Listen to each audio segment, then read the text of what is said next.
In this video, I am going to explain the importance of your attitude when it comes to practicing the law of assumption. First off, let's define attitude. Attitude is the way you think and feel about something or someone. What you see when you look at something depends more so on your assumptions and attitude than on what is actually there. You can also think of it this way: your assumptions and attitude are going to determine what you experience in your 3D reality. Kind of crazy, and this goes very deep.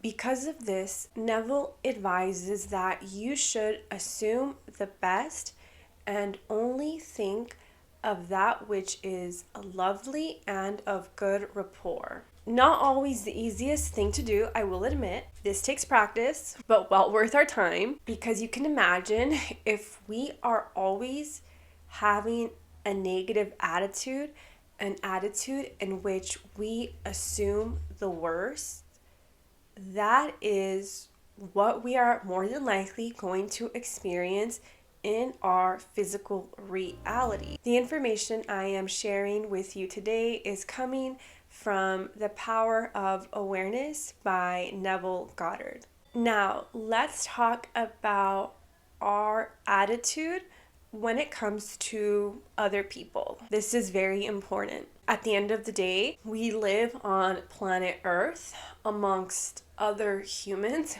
Neville shares, sorry, my dog is, she kind of wants to play or bite me, I can't tell which one. Neville gives really powerful advice.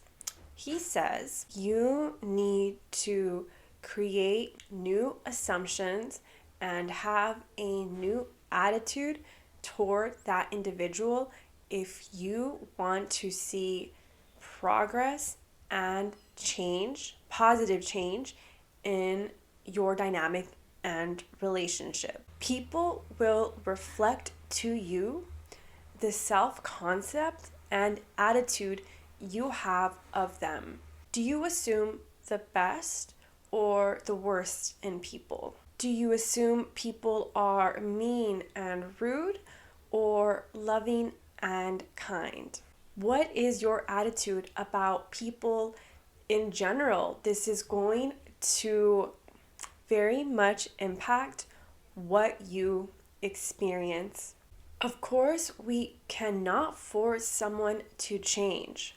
However, we can change our attitude and assumptions about people. The irony here is that when we do this, we will more than likely experience new positive encounters. We will experience new positive things and a transformation in people. We are going within in this case, and anytime we use the law of assumption, and you could argue that the world is a mirror. You are going to see and experience whoever and whatever you are. Yeah. So because of this, we can also think of people as mirrors. People are mirroring to you not only who you are, but also what you expect of them, the attitude you have towards them. So in this case, we need to change and improve our attitude towards life in general. Your attitude, your energy, your thoughts, they matter. We are human, of course, so we are going to experience a variety of emotions, and we can't always be like 100% like 2 thumbs up, I feel so amazing today. That's okay, but just to gain awareness over just how powerful shifting our attitude to what we do want to experience, how powerful that is.